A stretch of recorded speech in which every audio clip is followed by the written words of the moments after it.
Hello everyone, my name is Febryan Halawa. I am a student at Nyasra University. I am a second semester and I am Department English Education. So guys, here I have a task pronunciation course. My task is to read the text with the aim of increasing my vocabulary and to improve my pronunciation skills. The title of my text is Introduction. Okay, enjoy watching my videos. Introduction.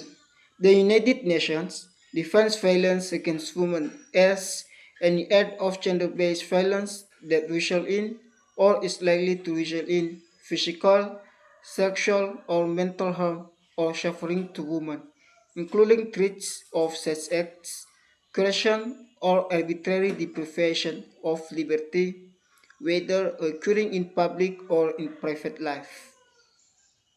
Intimate partner violence refers to behaviors by an intimate partner or ex-partner that cause physical, sexual, or psychological harm, including physical aggression, sexual coercion, psychological abuse, and controlling behaviors. Sexual violence is any sexual act, attempt to obtain a sexual act, or other act directed against a person sexually using coercion by any person regardless of their relationship to the victim in initiating. It includes rape, defined as the physical forced or otherwise caused penetration of the vulva or anus with a penis. Other body part or object, attempt rape, unwanted sexual touching, and other non-contact forms. Scope of the problem. Scope of the problem. Population level surveys based on reports from survivors provide the most accurate estimates of the prevalence of intimate partner violence and sexual violence.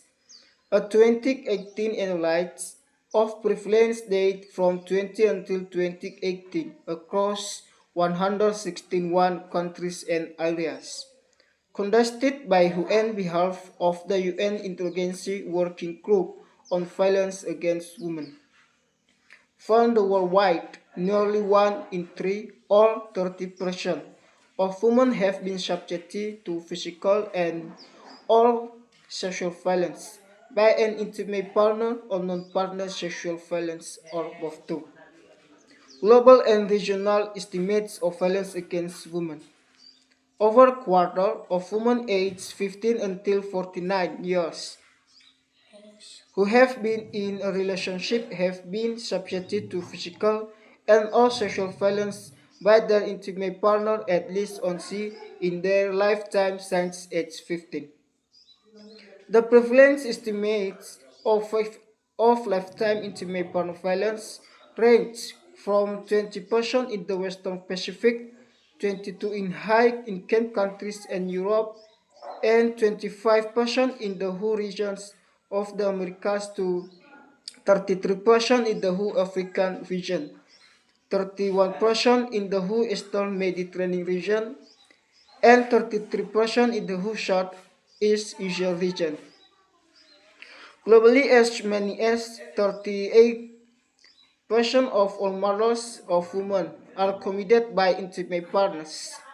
In addition to intimate partner violence, globally 6% of women report having been sexually associated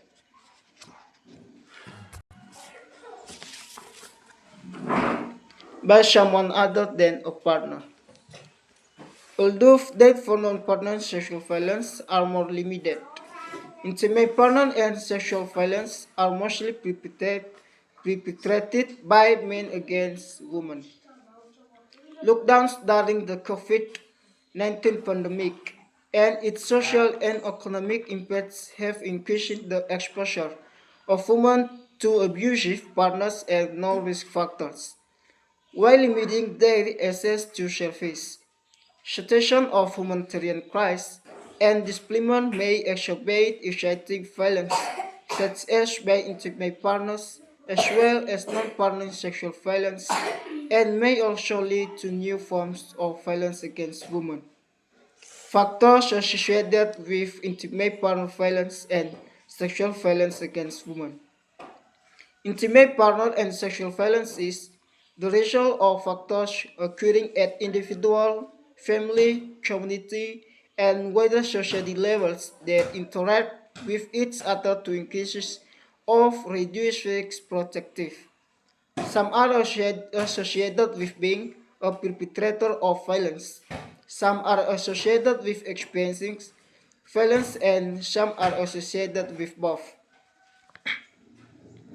Risk factors for both intimate partner and sexual violence include low levels of education, perpetration of sexual violence and experience of sexual violence, a history of exposure to child maltreatment, perpetration and experience, witnessing family violence, perpetration and experience, antisocial personality disorder, perpetration, harmful usage of alcohol, perpetration and experience, harmful masculine behaviors, including having multiple partners or attitudes that condone violence perpetration. Community norms the privilege or ascribe higher status to men and low status to women. Low levels of women's access to paid employment, and low level of gender equality discriminatory laws etc. Factors specifically associated with intimate partner violence include past history of exposure to violence, marital discord and dissatisfaction, difficulties in communicating between partners, and male controlling behaviors towards their partners. Factors specifically associated with sexual violence perpetration include beliefs in family honor and sexual purity, ideologies of male sexual entitlement, and weak legal senses for sexual violence. Gender inequality and norms on the acceptability of violence against women are a root cause of violence against women. Health consequences. Intimate partner, physical, sexual, and psychological, and sexual violence carry short on long-term physical, mental, sexual, and productive health problems for women. They also affect their children's health and well-being.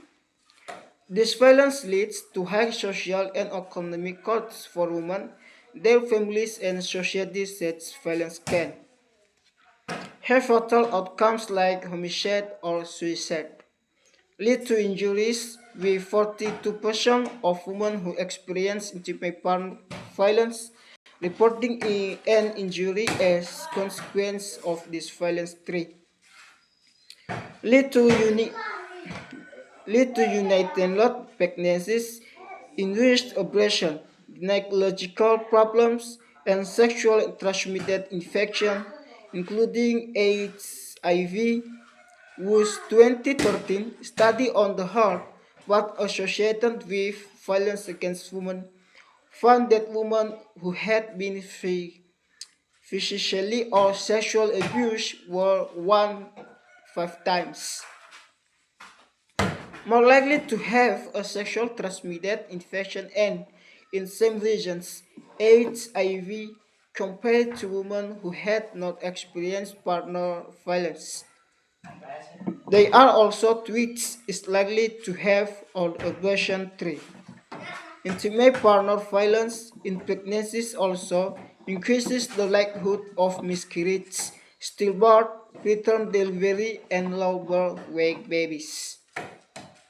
The same 2013 study showed that women who experienced intimate violence were 16% more likely to suffer a miscarriage and 41% more likely to have a preterm birth too.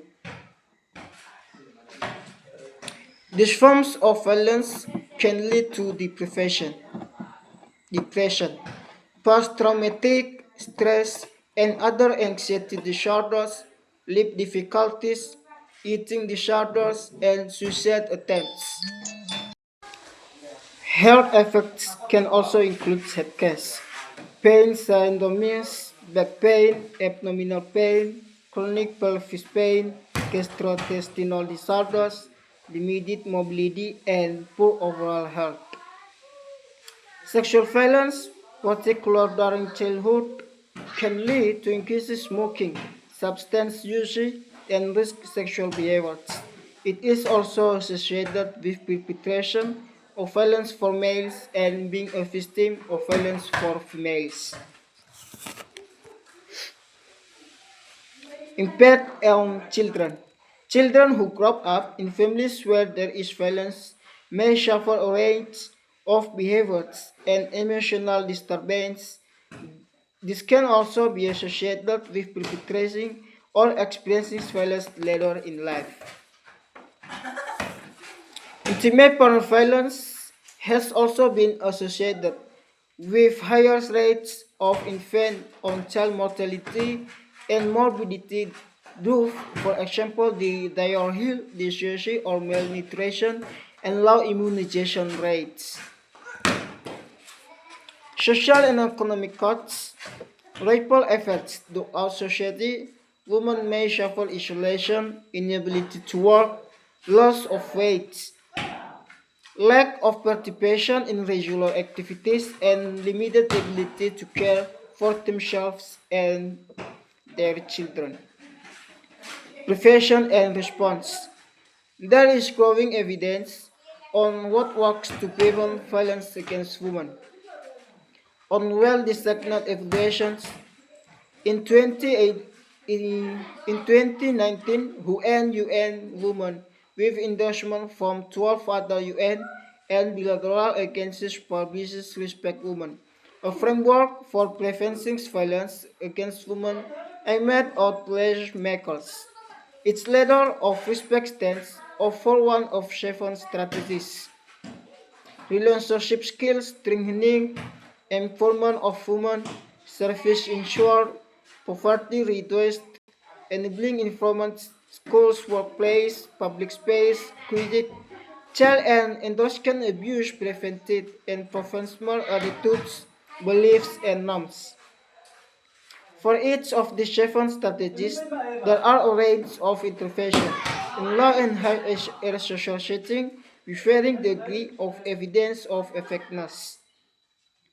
Examples of promotion intervention include psychological support and psychological intervention for survivors of intimate partner violence.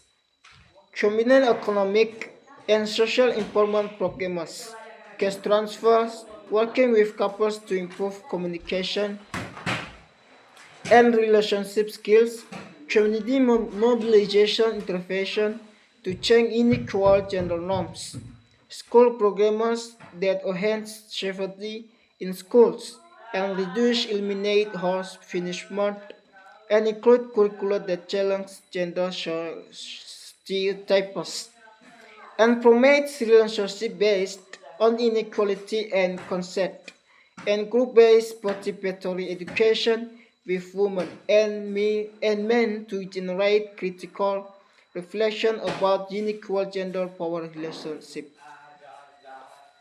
Respect also highlights that successful intervention are those that prioritize safety of women, whose core elements involve challenge inequal gender power relationships. There are participatory, address multiple risk factors through combined programming and that start early in the life course. To achieve lasting change, it is important to enact and enforce legislation and develop and implement policies that promote gender equality, allocate resources to prevention and response, and invest in women's rights organizations. Okay guys, thank you for watching my video and don't forget to like, comment, and subscribe. Bye bye, see you.